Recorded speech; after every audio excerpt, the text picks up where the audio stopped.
This lecture is part of an online course of Calculus 1, and I'm gonna talk about limits of functions. Okay, so what is the definition of a limit? Limits are about understanding the function f of x as x approaches to a specific point or a specific value.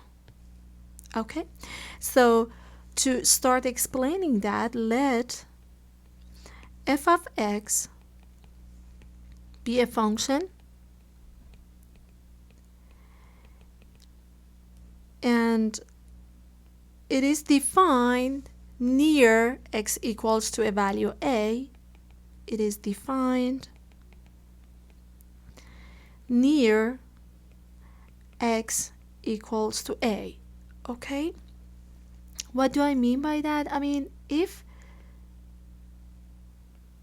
we have x-axis and y-axis and near a value a, I mean basically an interval like this that has a in it, you want your function to be defined as that. Okay, the important point is that except possibly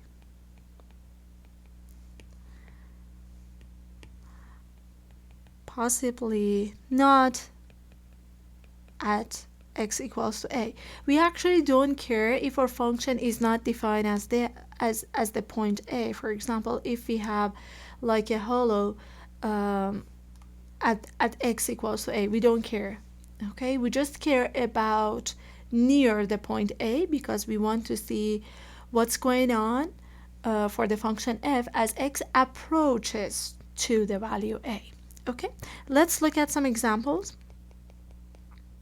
Okay, assume that we have x-axis, y-axis. We have the parabola like this.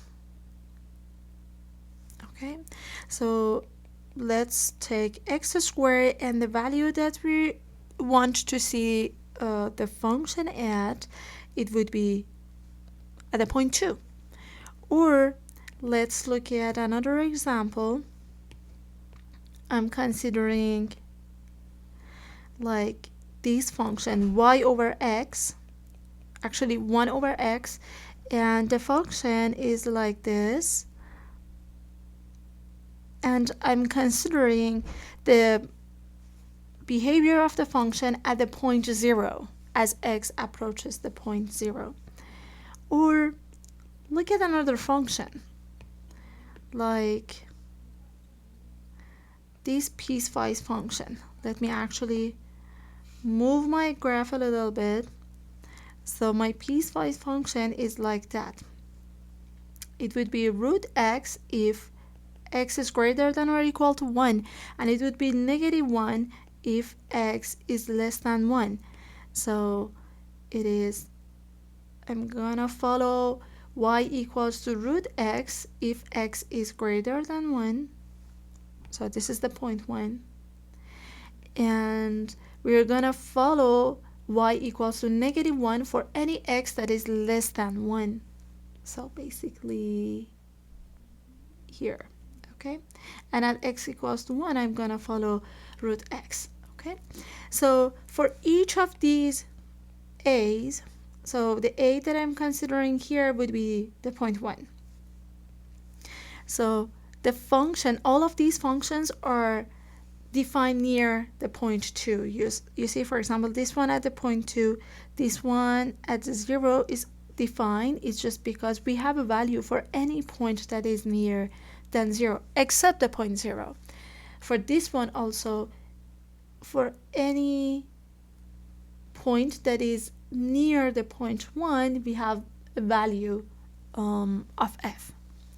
Okay, so these are the functions that we care right now. So let me tell you the intuitive definition of the limit. Intuitive definition intuitive definition. It's what?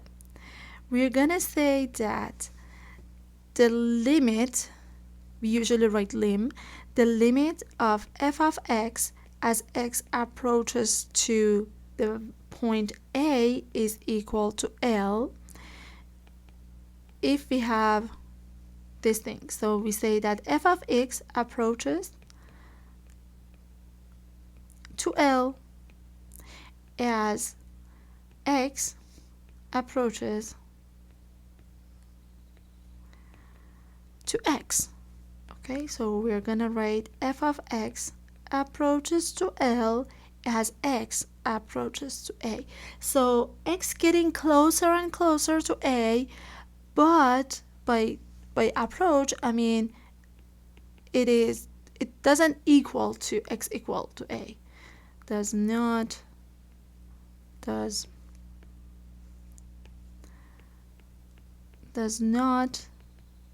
equal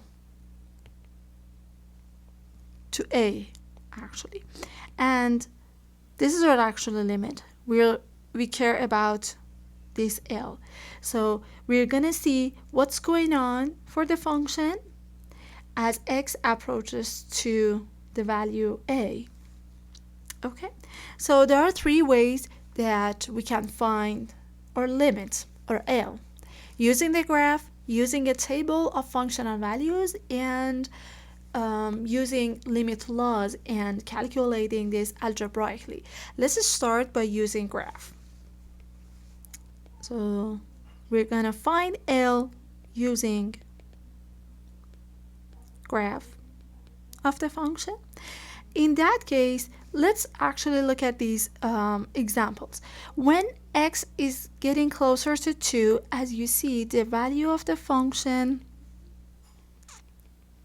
So for example, we are going to pick a point that is close to 2, for example 2.1, and find the function at that point. We're going to get a value that is close to 2, like 2.0001, and then find that. And then we're going to see that if we even approaches this way from the right or even from the left, for example 1.99, as you see, all of them are getting closer and closer to the point 4. That's why we say that the limit of this function is 4. Look at here. As x approaches to 0, okay, we get some values, and these values are actually positive infinities as x approaches to 0 from the right. But when x approaches to 0 from the left, the value of the function is getting smaller and smaller and smaller. It's negative infinity. Look at here. When x approaches to 1 from the right, we are getting values that are getting closer to 1. And when x approaches to 1 this way, we are getting values that are getting closer to -1 actually. Okay, so all of them, they have a meaning. So for the graph, I'm gonna graph 3 functions right now. 1, 2, this is the last one. Okay, and then assume that we have a function like this. We have a function that is not defined at A, and we have a function that is defined at A but it is somewhere else. Okay, let's look at each of these cases. For example, A is here. As you see, if x approaches to A, let me label my axis. This is x, this is y, this is x, this is y. Okay, when x approaches to A, you see we are getting closer and closer. You see we are getting closer and closer to that L. Okay, even from the left. You see, if our A is here, then we're getting closer and closer to A. We see that our L, whatever number it is, it's our limit. Even in this case, if A is here, if you're getting closer and closer to A, you see, that is our L, right? And here, this is our L. And here, this is all L. That's why we say that the limit of all these three functions as x approaches to a is equal to L. So you might observe that the limit does not care about the value of the function at a. The value of the function at a here is L, but the value of the function at here is undefined, and the value of the function here is this point, okay, which is not actually on the function, okay? So the limit does not care about f of a. Now we can calculate the limit, so that is how we calculate it using graph. Now let's look at how to calculate the limit using a table of values. So the second approach to calculate the limit would be using a table of functional values.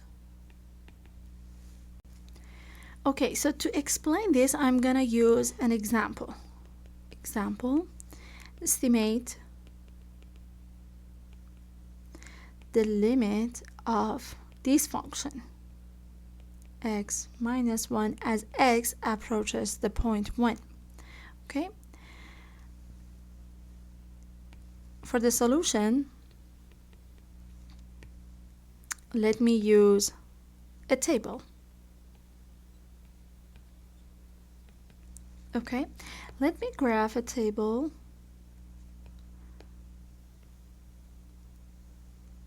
x, and then I'm gonna find the values of the function at different x's. X squared minus 1, that's my function, x minus 1. Okay, so I would like to see what is the behavior of f as x approaches to 1. So let's pick some points that are close to 1. I'm gonna pick, for example, 1.01, something bigger than 1, like 1.001, or something smaller than 1, like 0.9 and 0.99. Okay, and then if you use a calculator and then plug it in there and then find the value for each one of them, you get 2.01, 2.001, 1.99, and 1.9. To be honest, I didn't put these in calculator. I did this trick. I said that, okay, this is x minus 1, x plus 1 divided by x minus 1. So this and that, I cancel them out. I get x plus 1. So this function is actually like x plus 1. So I have x, I just add 1 to it. It's just because, for example, I plug in this one in here, it would be 1.001 plus 1. And that's how I get these values. Now look at these values. For x's that are greater than 1, I'm gonna start at 1.01 and I'm getting closer to 1. Okay, as you see, I get 2.01 and then 2.001, which means that basically I'm getting closer and closer to 2. For values that are less than 1, I'm approaching from less than 1, and then from the left actually, I see that I get 1.9 and then 1.99. So I'm getting closer to 2 in this way. So I can estimate that the limit that I was looking for is actually 2. Let's look at the graph as well. So let me graph the graph. So the graph is this function, but you might note that f of x is actually undefined at x equals to 1, because x equals to 1 is on the denominator and that's why it is undefined on that. And then this graph is actually x plus 1, but I have a hole at x equals to 1, right? So the graph is just a line that is also passing through. Let me just change this one a little bit.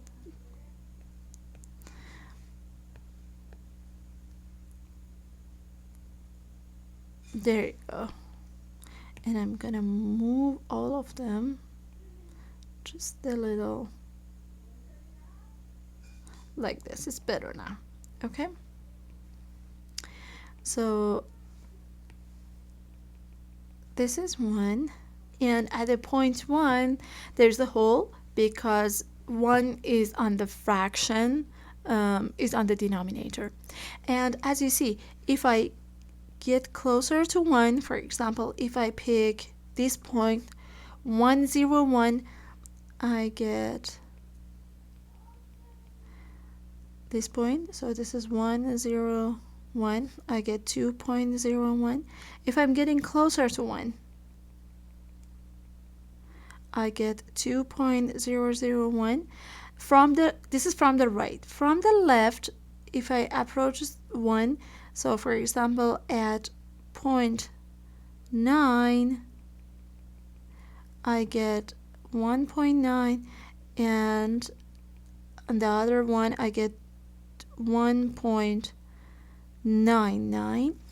And you see that both of them from the right and from the left are getting closer and closer to the point 2, so I can say that the limit is actually equal to 2. Okay, and as you see that the limit does not care about the value of the function at that point. On the next video, we're gonna talk about when the limit does not exist.